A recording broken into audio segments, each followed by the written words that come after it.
Hey there YouTubers, how you guys doing? This video is basically going to be a tutorial for my cousin who just bought him and his spouse a kit apiece. Basically what they got is something that I already have, and that is the Hello Smoke variable, twist, which is variable voltage, and the Discount Vapors CE5. Their CE5 is going to be clear. Their battery is black. Basically what you're going to get in your kit is two of these identical to this. Two clear misers, two batteries, and a charger. And I just knocked over my VMAX. Now what you're going to get is a charger. I don't have a carrying case, so I can't explain that part, but your charger, what you're going to do when you first get your batteries in, you're going to take your battery, screw it onto your charger.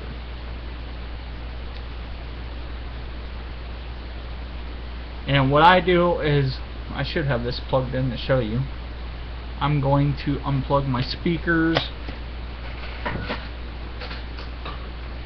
because I have a power supply that I run them with, and I'm going to plug this in.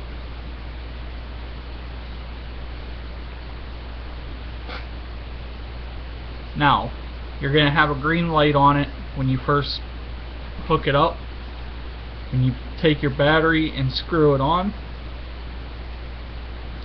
right there it's starting to charge. What I do is I turn it just like so, and you'll see the light flashing on the battery, and when that light flashes it'll turn green, well, flicker there.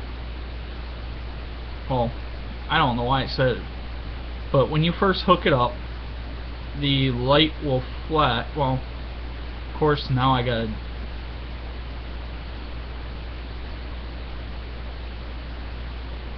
okay. When you first put the battery on,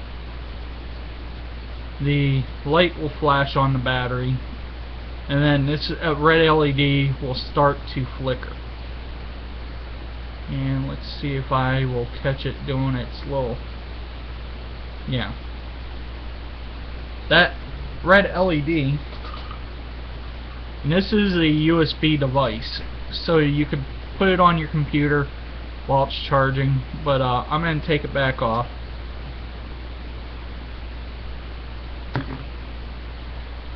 But basically that's how you charge it. When it's fully charged, that LED right there will turn green just like it is with the battery on it. It'll be just like this with the battery fully tight. Then you know your battery, well, not fully tight. What you're going to want to do is only tighten your battery where it starts to flicker the LED, and I always give it about a quarter turn. This one here, it's basically lined up with the button with the LED. You don't want to tighten these down too much because there's a rubber grommet in there. That rubber grommet will get destroyed and short the battery out to make it to where it will not work. The only reason why I know that, I've ruined my E2 Apollo battery, twist battery like that, tightening stuff down on it too much. And then when you go to put your clear miser on, you'll feel it, when you tighten it down, you'll feel it stop. Like right there, the dB on mine is off to the side from the button. What I'll do is I'll give it that quarter turn, line it up perfectly with the logo with the button. Now me, I'm a high voltage vapor, so I have the twist all the way at 4.8 volts with the 2.4 ohm head.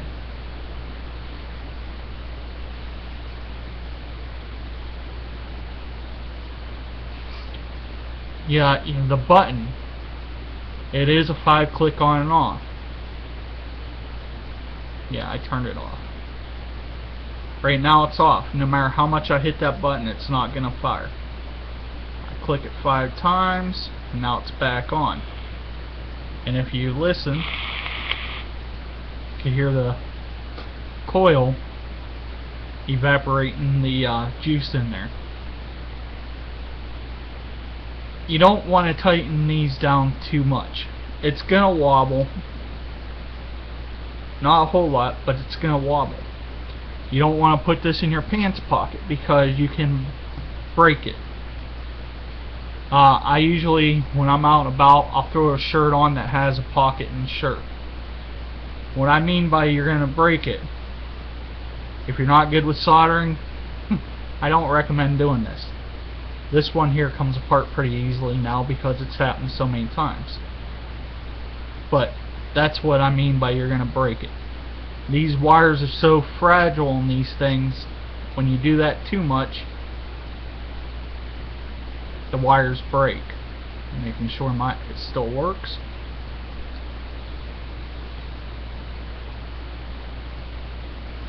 This is the name brand of the exact same thing.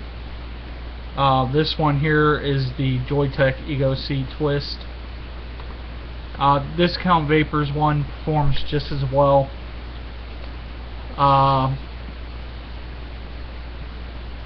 But you're going to have that carrying case, and you could throw both of them in your case, and they both should last you all day. That's 1,800 milliamps between the two of them. You are going to want to carry your bottle of e-liquid, or juice as we call it, with you. If you're gone from, 7 hours from your house. If you're not at home able to fill your tanks, and things like that. Usually your tank will empty and you'll almost be able to get through 2 tanks before the battery dies. I know right now I gotta charge mine, so it hasn't been charged in 3 days. But of course, I have so many mods and everything that I've built myself that I don't need to charge all the time. I have 8 devices. Each one of them gets used throughout the day. When I'm out and about, I do carry this, but I carry it with the tank that I bought for it. There are many versions of everything out there for you. I got you the most simple and easiest one to start off with. Excuse me. It comes with a clearomizer that I actually like, and I like it a lot. What I recommend is go through 2 tanks when you get home. I am going to do a cleaning tutorial on these for you. 2 tanks, you clean them, make sure you do everything to them. I will be doing a video for you on that. And other than that, it's very simple. Now another thing is, you got to remember there's a button. It isn't like smoking. When you come up, I usually put it in my mouth, hit the button, and start taking my drag. A lot of people, they'll put it right here and hit the button before they get it to the end of their mouth. Me, I always wait until I get it like this.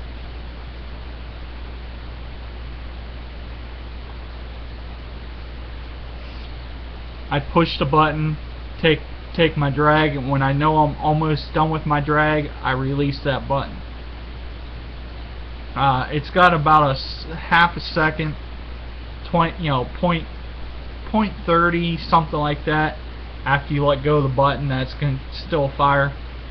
That's why I know I release it like about a second before I'm done with my drag.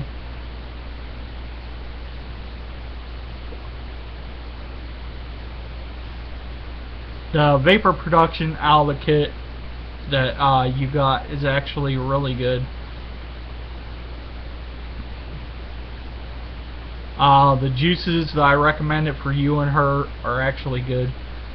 Matter of fact, I have my The RY4 I have is in the tank that I have for this battery.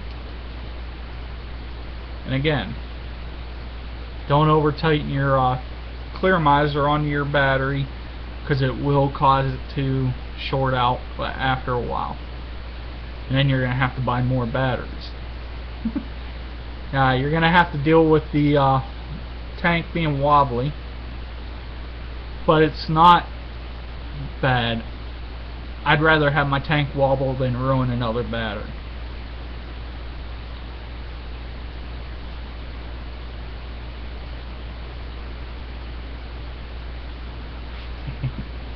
That's a good tank there. Now, if you're going to let them sit for a couple hours or so, do put the, as we call them, condoms, but they're covers. Every one of my devices has a cover on it. And there I go, knocking another battery over. And these batteries are fragile. They're not like a pack of cigarettes. If you drop them a couple of times, 9 times out of 10, if you drop them too much, they're gonna have issues. I've dropped everything I own. I am Butterfingers, and I know it. Now, I use the clear-miser that you're gonna have on my most expensive mod, even though this one was given to me. But I use it on this. I like vaping it at about 5. See, this is another thing you're going to want to get into. RMS versus average. This here is an average device. It doesn't fire at RMS. It's got pulse width modulation, and that's a whole nother video to explain, but you're not going to want to get something like this if you're a low voltage vapor, because at 3 volts on this, I'm pushing 4.25 or something like that to this clear-miser. And I'm going to just show you the voltage. Right now I got 4 volts. That's 5.25 volts to this clear-miser.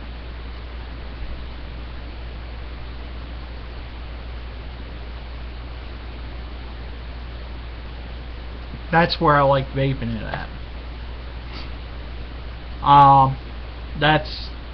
And if you go with wattage, that would be 13.18 watts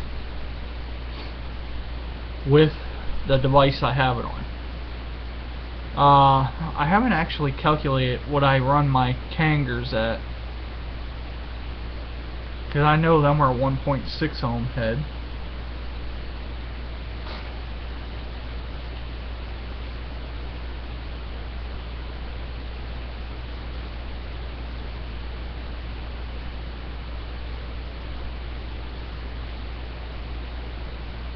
Yeah, I've run them at about 10 watts.